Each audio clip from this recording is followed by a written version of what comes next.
आओ बच्चों, आज हम क्लास 10th का चैप्टर 6 के बाकी 2 जैव प्रक्रमों के बारे में पढ़ते हैं जो हमने फर्स्ट वीडियो में नहीं किए थे। इस वीडियो में आज हम करेंगे हृदय के बारे में पढ़ेंगे और साथ ही उत्सर्जन तंत्र के बारे में पढ़ेंगे। तो हृदय क्या है? हृदय एक ऐसा पेशी अंग है जो हमारी मुट्ठी के आकार का होता है और क्योंकि ये रुधिर को ऑक्सीजन और कार्बन डाइऑक्साइड दोनों का ही वहन करता है, इसीलिए इनको अलग अलग कोष्ठकों में अलग अलग पार्ट्स में बांटा गया है। इसके 4 चैम्बर्स हैं, जैसे कि आपको फर्स्ट स्लाइड में देख रहे हैं। Left atrium, left ventricle, right atrium, right ventricle और बीच में जो सेपरेशन है वो है सेप्टम। तो इसके बारे में डिटेल में हम बात करते हैं और साथ वाला है हमारा उत्सर्जन तंत्र। तो आइए 1 बाय 1 के बारे में बात करते हैं। पहला है ट्रांसपोर्टेशन। ट्रांसपोर्टेशन मतलब वहन। जैसे गाड़ियाँ ट्रांसपोर्ट करती हैं चीज़ों को एक जगह से दूसरी जगह, इसी तरीके से हमारे शरीर में ट्रांसपोर्टेशन कैसे होता है। जो भी हम खाना खाते हैं, जितने भी न्यूट्रिशंस होते हैं या ऑक्सीजन लेते हैं, कार्बन डाइऑक्साइड छोड़ते हैं, उन सब का ट्रांसपोर्ट हमारे शरीर में कैसे होता है। तो उसके 2 पार्ट है। सबसे पहले ट्रांसपोर्टेशन है क्या? जब किसी सब्सटेंस का वहन एक बॉडी पार्ट से दूसरे तक जाता है उसे वहन या ट्रांसपोर्टेशन कहते हैं। इसको 2 तंत्र में बांटा गया है। वन है सर्कुलेटरी सिस्टम और दूसरा है लिम्फेटिक सिस्टम। सर्कुलेटरी सिस्टम के अंदर इंक्लूड होते हैं ब्लड, जो कि एक लिक्विड फॉर्म में है, एक कनेक्टिव टिश्यू है, लिक्विड कनेक्टिव टिश्यू है, वेसल्स हैं और हार्ट। और लिम्फेटिक सिस्टम कंप्राइज करता है लिम्फ यानी लसिका। लसिका भी एक अन्य प्रकार का द्रव है जो वहन में सहायता करता है और इसको हम लसिका या उत्तक तरल भी कहते हैं। और लसिका क्या करता है, इसका काम क्या है, या लिम्फ का कार्य क्या है? जो भी स्मॉल इंटेस्टाइन के अंदर जो फैट एब्जॉर्ब होता है या डाइजेस्ट होता है उसको कैरी करता है, ये आगे डिफरेंट बॉडी पार्ट्स में भेजने में हेल्प करता है। और साथ ही जो एक्स्ट्रा सेलुलर स्पेस है उनके बीच में, कैपिलरीज के बीच में या अंतर जिसको हम कह सकते हैं लसिका केशिकाओं में चला जाता है और जो फ्लूइड एक्स्ट्रा बचा होता है उसको ड्रेन करने में हेल्प करता है, उसको बाहर निकालने में हेल्प करता है। साथ ही अगर ब्लड के अंदर इन्फेक्शन है उससे भी फाइट करता है ये। जैसे कि आपको नीचे फिगर में दिख रहा है लिम्फ का फ्लो, जो कि हमारे ब्लड के अंदर ही होता है, जो येलो कलर का एक पदार्थ होता है, फ्लूइड होता है, जो कैपिलरी से इंटरसेलुलर स्पेसेस तक चीज़ों को कैरी करना, उनको ड्रेनेज करना और इन्फेक्शन से फाइट करने में हेल्प करता है। उसके बाद है सर्कुलेटरी सिस्टम। उसके अंदर ब्लड है जो कि एक बहुत ही अच्छा कनेक्टिव टिश्यू है हमारे सर्कुलेटरी सिस्टम का, जिसके अंदर 4 पार्ट्स हैं जो इसके अंदर इंक्लूड होते हैं। पहला है आरबीसीज मतलब रेड ब्लड सेल्स, लाल रक्त कोशिकाएं, श्वेत रक्त कोशिकाएं, प्लेटलेट्स और प्लाज्मा। जो लाल रक्त कोशिकाएं हैं उनकी अलग अलग कैरेक्टरिस्टिक्स हैं इन चारों की, तो मन में मन देख लेते हैं। जो रेड ब्लड सेल्स हैं वो डिस्क शेप में होती हैं, उनके अंदर न्यूक्लियस नहीं होता और उनका जो लाइफ स्पैन है वो 120 दिन का होता है अराउंड। वो जैसे कि इसका नाम है रेड ब्लड सेल्स, तो लाल रंग की होती हैं। और लाल रंग की क्यों होती हैं? क्योंकि हीमोग्लोबिन है उनके, हीमोग्लोबिन के कारण ही का रंग लाल होता है, इसलिए रेड ब्लड सेल्स हैं वो लाल रंग की हैं। और इनका फंक्शंस क्या है? जो लाल रक्त कोशिकाएं हैं वो हमारे शरीर में ऑक्सीजन और कार्बन डाइऑक्साइड का कैरियर है, एक तरह से उसको वहन करती हैं, ट्रांसपोर्ट करती हैं। दूसरा है डब्ल्यूबीसी श्वेत रक्त कोशिकाएं, जिनकी कोई शेप नहीं होती, पर्टिकुलर इरेगुलर है, अनिश्चित शेप है और उनके अंदर केंद्रक मौजूद होता है। और इसके कार्य क्या हैं? ये क्या करती हैं? हमारे ब्लड में एंटीबॉडीज़ मैन्युफैक्चर करती हैं ताकि वो किसी भी संक्रमण से हमें बचा सके, उनके साथ लड़ सकें। इसलिए इनको सोल्जर भी कहा जाता है, हमारे शरीर के सैनिक हैं ये, क्योंकि ये हमारे शरीर को इन्फेक्शन से बचाती हैं। उसके बाद थर्ड आता है प्लेटलेट्स। प्लेटलेट्स क्या हैं? ये भी एक टाइनी सेल्स हैं हमारे शरीर के अंदर, प्लेटलेट्स, जो हमारे शरीर का अनुरक्षण करती हैं, उसकी रक्षा करती हैं, मेंटेन करके रखती हैं। इनके अंदर भी केंद्रक नहीं होते हैं और इनका कार्य क्या है? जब भी कभी हमें चोट लगती है, ब्लड आने लग जाता है, तो आपने देखा होगा उसका ब्लड का बहाव रुक जाता है, उसके ऊपर क्लोटिंग होनी शुरू हो जाती है। तो क्लोटिंग होने का कारण ही, मकसद ही क्या है? जो प्लेटलेट्स हैं वो अपना कार्य शुरू कर देती हैं, जो कि ब्लड को क्लोट करना आरंभ कर देती हैं। नेक्स्ट आता है प्लाज्मा। प्लाज्मा भी एक फ्लूइड है ये, और ये येलो कलर का फ्लूइड है जो जिसके अंदर प्रोटीन्स होती हैं। और ये हमारे ब्लड का लिक्विड पार्ट होता है, कलरलेस होता है और इसमें 90% पानी मौजूद होता है। इसके कार्य क्या है कि ये क्या करता है प्लाज्मा, कि जितनी भी डिजॉल्व सब्सटेंसेस हमारे शरीर के अंदर वो एक पार्ट से दूसरे पार्ट में भेजने में प्लाज्मा अपना रोल अदा करता है। तो ये तो था 4 पार्ट्स ब्लड के, जो कि एक फ्लूइड है और साथ ही कनेक्टिव टिश्यू है, जो कि हमारे बॉडी पार्ट्स, जितने भी बॉडी पार्ट्स हैं, सबकी ज़रूरतें ब्लड के द्वारा ही पूरी की जाती हैं।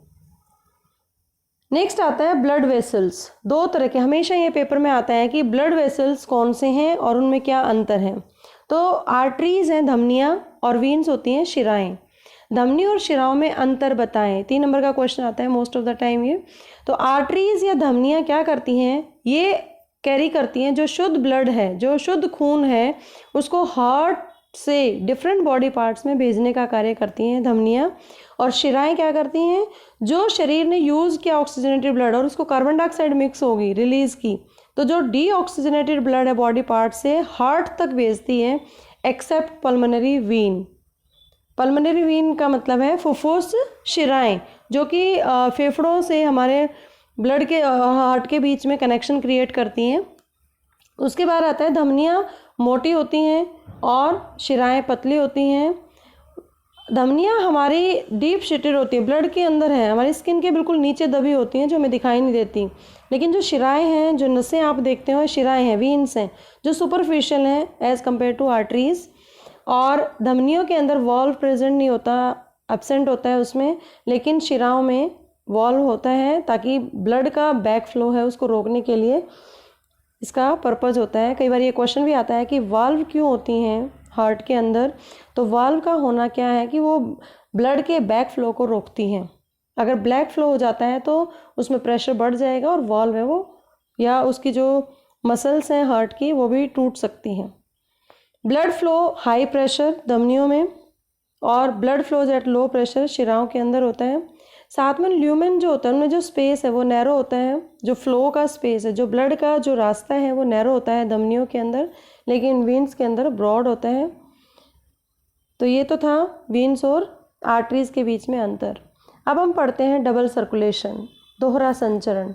डबल सर्कुलेशन, हार्ट को डबल सर्कुलेशन क्यों कहते हैं, क्योंकि ये हमारे जब ब्लड ट्रैवल करता है हमारे हार्ट से, तो वो बॉडी में जाने के लिए कंप्लीट साइकिल करता है, तो वो 2 बार रिपीट होता है, तो इसलिए इसको डबल सर्कुलेशन या दोहरा संचरण कहते हैं। जैसे आप फिगर में देख रहे हैं, इसके ये मोस्टली जो सर्कुलेशन होता है बर्ड्स और मैमल्स के अंदर है, और इसके अंदर 2 सर्कुलेशन है बहुत इंपॉर्टेंट। ऊपर जो लिखा हुआ है पल्मोनरी सर्कुलेशन, नीचे सिस्टमेटिक सर्कुलेशन। जो पल्मोनरी है वो लंग्स से कनेक्टेड होता है, कि लंग्स से शुद्ध खून हार्ट को देना, या जो बॉडी पार्ट यूज़ करके लंग्स को दोबारा भेजते हैं शुद्ध खून, उसको पल्मोनरी आर्टरीज लेके जाती हैं। मोस्टली जो आर्टरीज होती हैं वो कैरी करती हैं शुद्ध खून, ऑक्सीजनेटेड ब्लड, लेकिन एक्सेप्शनल केस क्या है, जो पल्मोनरी आर्टरी है वो कैरी करती है डीऑक्सीजनेटेड ब्लड। लेकिन जो ऐसा ही पल्मोनरी वीन्स एक एक्सेप्शनल केस है, जो फुफ्फुस शिराएं हैं जो कि लंग्स से कनेक्टेड होती हैं और हार्ट को शुद्ध खून है वो प्रोवाइड करती हैं। तो जितना लंग्स और हार्ट के बीच में जो सर्कुलेशन है शुद्ध और अशुद्ध खून का, वो पल्मोनरी सर्कुलेशन कहलाता है, फुफ्फुस तंत्र कहलाता है। और नीचे जब हार्ट के पास ब्लड आ जाता है, शुद्ध खून आ जाता है, तो जो हार्ट है वो पंप करता है ब्लड को, इसलिए उसको पंप का नाम भी दिया जाता है। वो डिफरेंट बॉडी पार्ट्स उसको यूज़ करेंगे ऑक्सीजनेटेड ब्लड को, और उसको ऑक्सीजनेट कर देंगे, अशुद्ध खून होगा, कार्बन डाइऑक्साइड रिच ब्लड होगा वो, और उसको दोबारा हार्ट पंप करेगा लंग्स के द्वारा। तो ये सिस्टमेटिक सर्कुलेशन आ जाते हैं नीचे, जो हार्ट से rest of the body and then oxygenated blood move back करेगा डिफरेंट बॉडी पार्ट से हार्ट तक।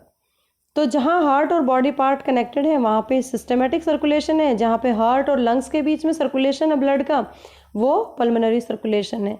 जैसे कि आप इस फिगर में भी देख पा रहे हैं, लंग्स हैं, लंग्स से ब्लड आ रहा है, अशुद्ध खून फिर शुद्ध होकर रेड कलर हो जाता है, then it goes to heart से डिफरेंट बॉडी पार्ट्स यूज़ करते हैं, ब्लू कलर दिखाई दे रहा है इसमें, ब्लू कलर से दोबारा वो लंग्स में शुद्ध होने के लिए चला जाता है। तो ये हमारा डबल सर्कुलेशन में काम होता है। नेक्स्ट है स्ट्रक्चर ऑफ हार्ट का स्ट्रक्चर, ये आपको बनाना आना चाहिए, लेबलिंग करना नहीं। सबसे पहले जो अशुद्ध खून है वो इन्फीरियर वीना कावा या सुपीरियर वीना कावा से, अपर और लोअर पार्ट से आता है। फिर उसके बाद ये ब्लड फ्लो करता है राइट एट्रियम में। एट्रियम को हिंदी में बोलते हैं अलिंद। जो दायां अलिंद है, दायां अलिंद से फिर वो नीचे जाएंगी दाएं नीले में, दाएं नीले से पल्मोनरी आर्टरीज में, फिर आर्टरीज उसको लंग्स में भेजेंगी शुद्ध होने के लिए, फिर वो वीन्स शुद्ध खून को लेके आएगा लंग से, फिर उसको लेफ्ट आर्ट्रियम में, लेफ्ट मतलब जो बायां अलिंद है उसमें बायां अलिंद से वाल्व खुल जाती हैं, फिर ये वाल्व खुलेंगे तो ये लेफ्ट वेंट्रिकल में चला जाता है, मतलब बाएं नीले में चला जाता है, बाएं नीले से आयोटा में, आयोटा उसको डिफरेंट बॉडी पार्ट्स में भेज देता है।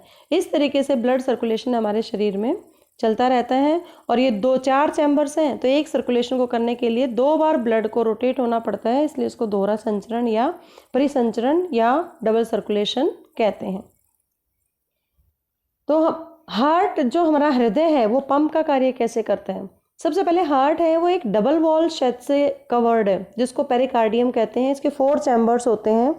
जो ऊपर के चैम्बर्स हैं उनको अलिंद कहते हैं, आर्ट्रियम कहते हैं, आर्ट्रिया जो प्लूरल फॉर्म है, और जो लोअर चैम्बर्स हैं उनको वेंट्रिकल्स या निलय कहते हैं।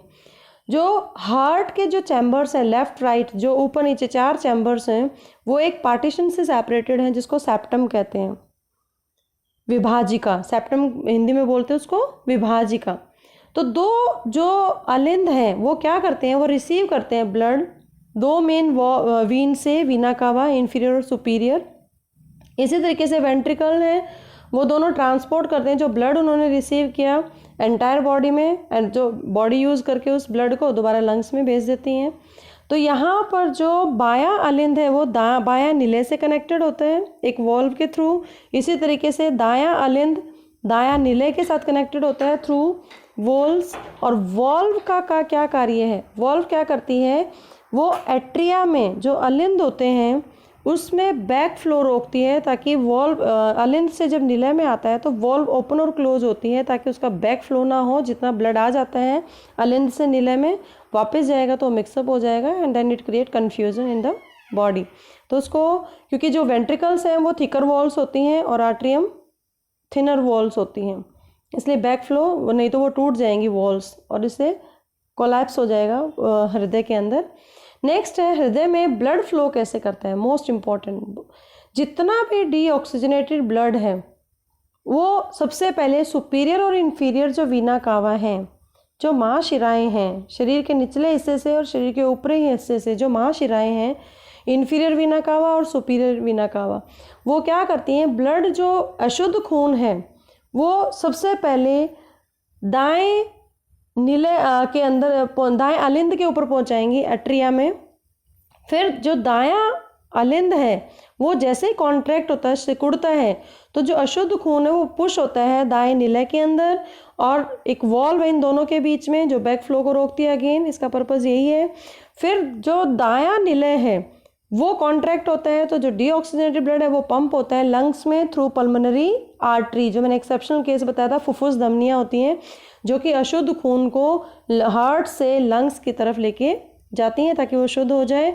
फिर जो पल्मोनरी वीन्स होती हैं, फुफ्फुस शिराएं होती हैं, वो कैरी करती हैं ऑक्सीजन ब्लड को लंग्स से दोबारा बाएं अलिंद में लाती हैं। बाएं अलिंद फिर बाएं नीले में भेजता है, उनके बीच में वॉल्व है फिर अगेन।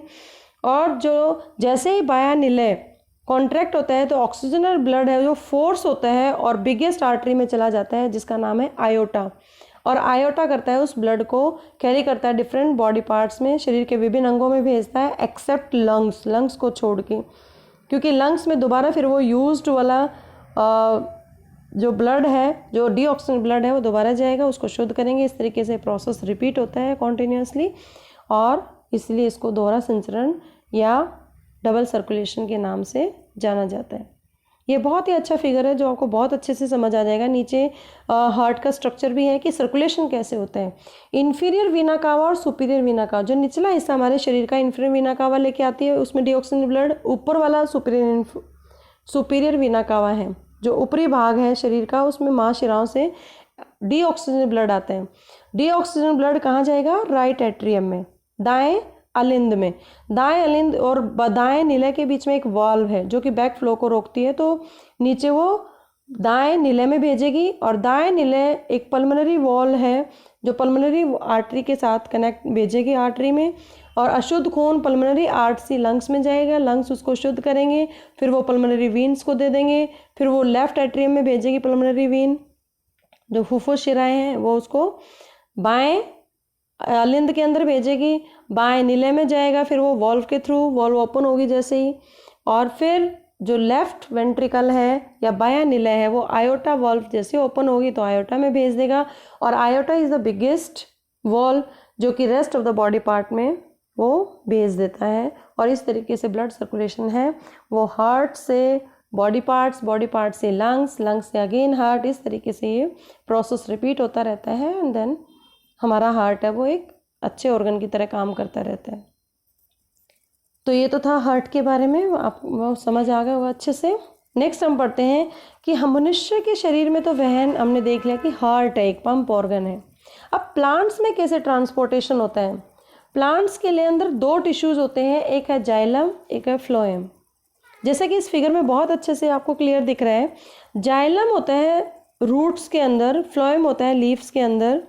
जाइलम का काम है जितना भी सॉइल के अंदर या रूट्स के अंदर जो मिनरल्स है या पानी है उसको रूट से लेके डिफरेंट बॉडी पार्ट्स तक भेजना, और इसमें कोई एनर्जी की आवश्यकता नहीं होती कि एनर्जी रिक्वायरमेंट चाहिए। इसमें जो ऑस्मोसिस प्रेशर है उसके द्वारा ही वाटर है, सक्शन प्रेशर के द्वारा वाटर है वो जाइलम वेसल्स के through different body parts plants के डिफरेंट हिस्सों में, डिफरेंट टहनियों में, शिराओं में, अलग अलग हिस्सों में वो पहुंच जाता है, और ये डेड होता है जाइलम, डेड टिश्यू कहते हैं इसको। और फ्लोएम क्या है? एक लाइव टिश्यू है, और ये क्या करता है, जो फोटोसिंथेसिस होता है वो लीव्स में होता है, पत्तों में होता है पौधे के। सनलाइट, क्लोरोफिल, वाटर जड़ों से चला जाता है डिफरेंट जाइलम वेसल्स के द्वारा, कार्बन डाइऑक्साइड उसको हवा से मिल जाती है। तो ये सारा फोटोसिंथेसिस जो होता है, तो लीव्स के अंदर जो स्टार्च होता है, सुक्रोज होता है, वो सुक्रोज लीव से डिफरेंट बॉडी पार्ट्स में फिर दोबारा से जो फ्लोएम और टिश्यूज़ हैं उनके द्वारा वो पहुंच जाता है जहाँ पर भी ज़रूरत होती है, पौधे के जिस भी हिस्से में ज़रूरत होती है, फ्लोएम है उस भोजन को सेंड करता है, ट्रांसपोर्ट करता है। और वो किस फॉर्म में ट्रांसपोर्ट करता है? In the form of ATP, adenosine triphosphate, और ये लिविंग टिश्यू है। तो ये डिफरेंस भी आपको पता चल गया जाइलम और फ्लोएम के अंदर, उनके फंक्शंस भी कि क्या करते हैं वे। नेक्स्ट आता है ट्रांसपोर्टेशन इन जाइलम। इसको थोड़ा एक्सप्लेन कर लेते हैं कि जाइलम में वहन कैसे होता है। जैसे कि आप देख रहे हो, अगर आप किसी आपने अपने घर में फ्रिज में भी देखा होगा, जब आप पालक लेके आते हैं, पालक को आपने पॉलीथीन में डाल के रख दिया, तो जैसे ही नेक्स्ट डे आप निकालते हो पालक के अंदर आपको पानी दिखाई देता है। तो वो पानी कहाँ से आया? वो पौधों के अंदर जो पत्तों के द्वारा जो पानी निकलता है, जो वाष्पोत्सर्जन होता है, उस जो ट्रांसपिरेशन होता है वो वही है, और वो जाइलम ट्रांसपोर्टेशन करता है पानी का। तो ये कैसे होता है? जैसे ही रूट हेयर के अंदर पानी की कॉन्सेंट्रेशन कम होती है सॉइल की बजाय, तो जो रूट हेयर है वो पिकअप करती हैं वाटर को और ट्रांसफ़र करती हैं सेल्स को, जो कि उसके सराउंडिंग जो जाइलम चैनल बने हुए हैं उसको ट्रांसपोर्ट कर देती हैं। तो जो लीफ है या जितने भी एरियल पार्ट हैं प्लांट्स के, कॉन्टीन्यूसली वो क्या करते हैं, वो पानी को ऊपर की तरफ ऑस्मोटिक प्रेशर के द्वारा पहुंचा देती हैं, और पानी वो लीफ के द्वारा, गार्ड सेल्स हैं, स्टोमेटल पोर्स हैं, उनके द्वारा वो बाहर निकल जाता है, और इस प्रोसेस को ट्रांसपिरेशन या वाष्पोत्सर्जन कहते हैं। और जो लॉस ऑफ वाटर होता है वो इंक्रीज होता रहता है क्योंकि सक्शन प्रेशर है वो बढ़ता रहता है, और जाइलम के अंदर पानी का ट्रांसपोर्ट है वो बाहर की तरफ निकलता रहता है। तो इस तरीके से जाइलम अपना कार्य करते हैं। नेक्स्ट है ट्रांसपोर्टेशन इन फ्लोएम। ट्रांसपोर्टेशन इन फ्लोएम के अंदर, अब फ्लोएम का कार्य क्या था? लीफ के अंदर जो फूड बनता है, हमेशा जो फूड बनता है लीफ के अंदर वो ग्लूकोज की फॉर्म में होता है, फिर वो ट्रांसपोर्ट करते हैं in the form of sucrose. जैसे कि इसमें दिख रहा है, लेबलिंग कर रखे, येलो कलर का फूड है जो नीचे भी आ रहा है, रूट्स की तरफ भी आ रहा है और ऊपर शूट की तरफ भी जा रहा है। ये डिपेंड करता है कि ऑस्मोटिक प्रेशर क्या है टिश्यू का। इससे क्या होगा, वाटर का मूवमेंट होगा तो वाटर के साथ ही सुक्रोज भी मूव करता है, और ये जो प्रेशर मूव करता है ये फ्लोएम के मटेरियल को मूव करता है टू द डिफरेंट टिश्यूज। जहाँ पे लेस प्रेशर होता है वहाँ पर इसको पहुँचा देता है, और जो फूड ट्रांसलोकेटेड होता है डिफरेंट पार्ट्स में, जहाँ पे फूड की स्टोर्ड होता है वहाँ पर उसको स्टार्च की फॉर्म में वो फूड है वो ट्रांसलोकेटेड होता है, और स्टार्च के फॉर्म में सेव करके रखते हैं पौधे, क्योंकि रात को फोटोसिंथेसिस नहीं होता, तो जो स्टार्च स्टोर्ड होती है लीफ में वही उसके डिफरेंट प्रोसेस को करने में हेल्प करती है, उसको जिंदा रहने में हेल्प करती है।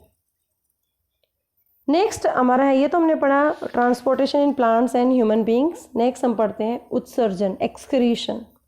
उत्सर्जन क्या है? जैसे हमने मानव पाचन तंत्र में पढ़ा था कि हम खाना खाते हैं, खाना पचता है, स्मॉल इंटेस्टाइन में जाता है, फिर लार्ज में जाता है, वेस्ट प्रोडक्ट बाहर निकलता है। तो वो वेस्ट प्रोडक्ट बाहर कैसे निकलता है? जितने भी वेस्ट प्रोडक्ट्स हैं, मेटाबॉलिज्म प्रोसेस में जो वेस्ट निकलता है हमारे शरीर से, नाइट्रोजनस हार्मफुल जो वेस्ट निकलता है, उस प्रोसेस निकलने के प्रोसेस को ही एक्सक्रीशन या उत्सर्जन कहते हैं। और इसके लिए 3 स्टेप्स हैं, जैसे कि नेफ्रॉन का वृकाणु, नेफ्रॉन इंग्लिश में नेफ्रॉन बोलते हैं, हिंदी में वृकाणु, इसकी संरचना दिखा रखी है। इसके 3 पार्ट हैं, ए बी सी लेबल कर रखे हैं, A part, B part, C part. इनके फंक्शंस क्या हैं? सबसे पहले जो ग्लोमेरुलर फिल्ट्रेशन है, यहाँ पर क्या होता है, जितना भी नाइट्रोजन वेस्ट है या ग्लूकोज वाटर है या अमीनो एसिड है, वो ब्लड से फिल्टर होते हैं यहाँ पर। और बाउमन जो कैप्सूल है नेफ्रॉन का, जो गोल गोल आपको दिख रहा होगा, बाउमन नेफ्रॉन, ये लेबल कर रखा है यहाँ पर। ग्लोमेरुलर कैपिलरीज हैं, तो वो जो कैप्सूल है, ग्लोमेरुलर कैप्सूल है, इसके अंदर ये नेफ्रॉन के पार्ट में फिल्टर होता है। उसके बाद है बी पार्ट, जो ट्यूबुलर रीएब्जॉर्प्शन है, मतलब जो फिल्टर हुआ, फिल्टर होने के बाद भी जो यूजफुल सब्सटेंस है उस वेस्ट के अंदर, सॉल्ट है, ग्लूकोज है, अमीनो एसिड है, वाटर है, वो फिल्ट्रेट से रीएब्जॉर्ब करते हैं और बैक कैपिलरी के द्वारा जो सराउंडिंग होती है नेफ्रॉन के अंदर, उसके द्वारा रीएब्जॉर्ब कर लिया जाता है। उसके बाद आता है सिक्रेशन, निकालना उसको बाहर।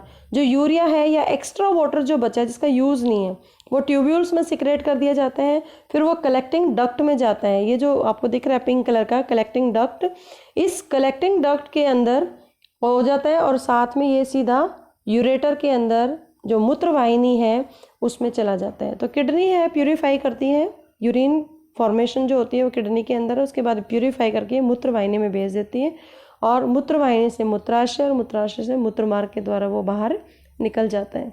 ये है सबसे ज़्यादा कि आपको कई बार ये पेपर में आया है कि किडनी के स्ट्रक्चर को लेबलिंग और उसके जो पार्ट्स हैं उसको, जैसे किडनी है, किडनी को बोलते हैं वृक्क, दायां और बायां दोनों होते हैं किडनी। उसके बाद है यूरेटर, यूरेटर को बोलते हैं मूत्रवाहिनी। उसके बाद आपको ये बलून टाइप स्ट्रक्चर ब्लेडर दिख रहा है, इसको बोलते हैं मूत्राशय। एंड देन यूरेथ्रा नीचे, और यूरेथ्रा को बोलते हैं मूत्रमार्ग के द्वारा ये बाहर निकल जाता है। तो ये लेबलिंग है, इसको फिगर को आपको लेबल करना आना चाहिए, उसके फंक्शंस पता होने चाहिए। अब इसके डिफरेंट पार्ट्स क्या हैं, जो उत्सर्जन तंत्र है मैन के अंदर, उसके पार्ट्स। सबसे पहले जो राइट किडनी है वो लेफ्ट किडनी से छोटी होती है, क्योंकि राइट किडनी के ऊपर एड्रिनल ग्लैंड होती है, चिपकी होती है, जैसे ये दिख रही है आपको दाने दाने, इसलिए वो थोड़ा बेंट होती है और राइट किडनी वो स्मॉलर होती है देन लेफ्ट किडनी से। उसके बाद वीना का, रेनल आर्टरीज, ये सब इसमें प्यूरिफिकेशन वाली। वीना कावा जो कि शुद्ध खून और अशुद्ध खून के लिए अलग है। तो रेनल वीन्स हैं, आर्टरीज हैं जो कैरी करती हैं शुद्ध और अशुद्ध खून को। इसी तरीके से जो किडनी है जो प्यूरिफाई करती है, किडनी के अंदर नेफ्रॉन है जो प्यूरिफाइंग फिल्ट्रेशन का काम करते हैं। उसी के बाद जो वेस्ट प्रोडक्ट बच जाता है वो यूरेटर के द्वारा, यूरेटर मतलब मूत्रवाहिनी, जो आपको ये पाइप दिख रही है किडनी से बाहर आ रही है, यूरेटर बोलते हैं इसको। और यूरेटर का काम क्या है, जितना भी डक्ट है, जितना भी वेस्ट है उसको ड्रेन करता है किडनी से यूरिन को, और कहाँ पहुँचाता है, ब्लेडर में पहुँचा देता है। यूरिनरी ब्लेडर को बोलते हैं मूत्राशय। यहाँ पर ब्लेडर वो हिस्सा होता है, ये मस्कुलर है, फ्लेक्सिबल है, रिलैक्स और कंट्रोल है, जहाँ पर यूरिन को हम कंट्रोल कर सकते हैं। यूरिनरी ब्लेडर में यहाँ पे इकट्ठा होता है। उसके बाद यूरेथ्रा है, यूरेथ्रा क्या करता है, चैनल करता है एक्सटीरियर निकालने के लिए, इसको बाहर निकालते हैं। और यूरेथ्रल स्प्लिंटर वो मसल्स होती हैं जब हम यूरिन को कंट्रोल करते हैं कुछ टाइम के लिए, तो वो उसको मसल्स को कॉन्ट्रैक्ट या रिलैक्स करने में स्प्लिंटर अपना काम करता है। तो ये था उत्सर्जन तंत्र के डिफरेंट पार्ट्स, उसके फंक्शंस, उनकी लेबलिंग, जो आपको आप कॉपी में कर सकते हो। आई थिंक आपको बहुत अच्छे से समझ आया होगा। Please do subscribe and don't forget to like.